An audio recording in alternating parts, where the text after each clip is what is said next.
لە ناو شارە و قڕ و چڵپا و سارە پیادەکان تەڕەکات و ئەمە هەمووی سیمای کارکتەری زستانە.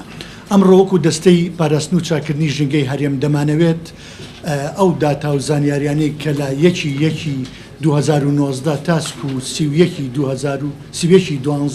2019 لە چوارچێوەی کار و چالاکیەکانی فەرمانگەی ژینگی فەرمانگەکانی ژینگەی دەستەی پاراستن و چاکردنی ژینگە لە هەموو شار و شارچەکانی هەرێما کە کۆکراوەتەوە بخەینە ڕوو.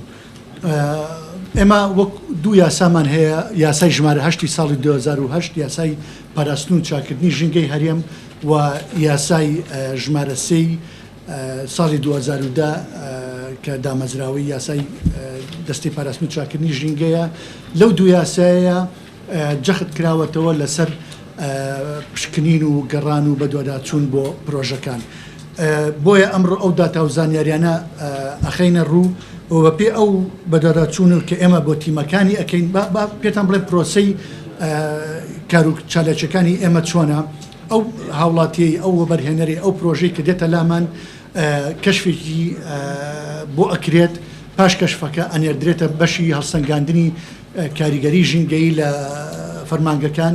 لێەوە هەڵسەنگاندنی بۆ ئەکرێ ئەم پرۆژەیە ئەتوانین مۆڵەتی پێ بدەین بە پێی یاسا و ڕێنمایەکان بە تایبەت ڕێنمایی ساڵی 2000 ڕێنماییەکی ساڵی 2013مان هەیە، ڕێنمایی محدداتی موقعیە کە تحدیدێکە ئەو پرۆژەیە لە ڕووی دووری و نزیکی لە نشوێنی نیشتەجێبوونەوە لە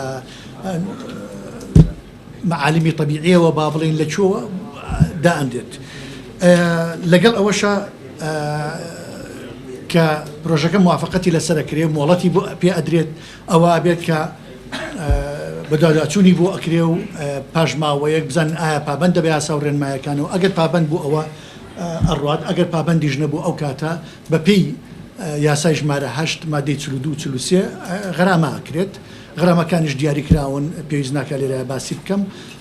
پلانی داهاتووشمان هەیە کە لە ساڵی داهاتووە چەند پرۆژەیەکمان هەیە کە لەسەر ئەوانە ئیش بکەین لەسەر ئەو پرۆژانەی کە بۆمان تەواو نەکراوە لە پارەوە کە وەکو بوتڵی ئاو و کەمکردنەوە و قەدەغەکردنی کیسی عەلاگا لە تا ساڵی 2025 و هەندێک پرۆژەی سەوزایی و چالاکی تریش هەیە کە لە فەرمانگەکانیش گفتوگۆی لەسەرەکرێ و بڕیارمان لەسەر داوە.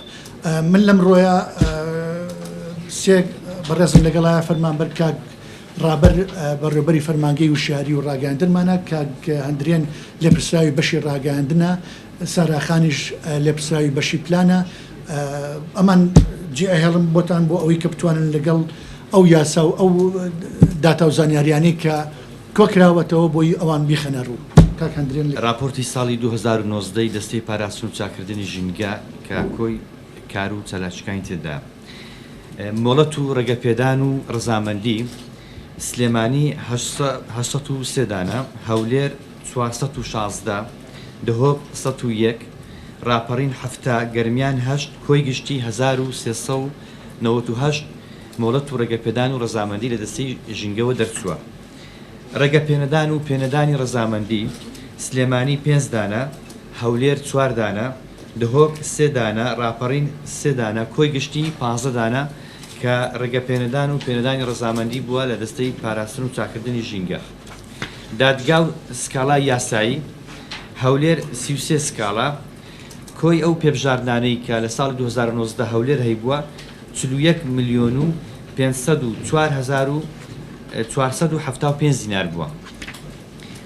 فەرمانگەی سلێمانی 990 بەڵێننامە، 190 سکاڵا، 30 پێبژاردن، کۆی ئەو پێبژاردنانە و غەرامەی هەیبووە 51,358,000 دینار.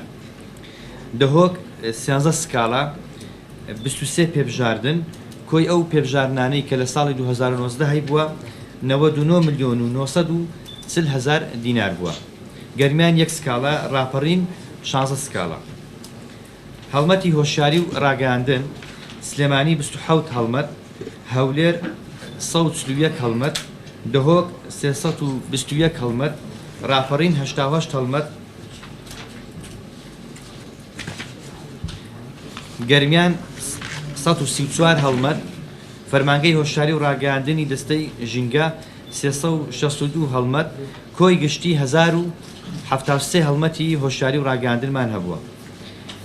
بەدووداچوون و پشکنین سلێمانی 1815 بەدووداچوون و پشکنین، هەولێر 293، دهۆک 892، ڕاپەڕین 133، گەرمیان 30 کۆی گشتی 3163 بەدووداچوون و پشکنینمان هەبووە. پشکنین و چاودێری تاقیگەیی سلێمانی 13173،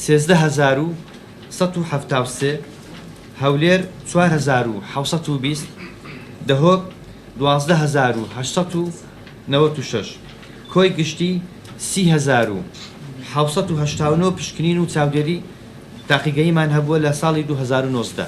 ئەمە پوختەی تەواوی راپۆرت و کارەکانە وەکوتر بە وردەکاری تەواومان هەیە، بەڵام ئەمە پوختەیە کە دەخینە بەدەستی بەڕێستان.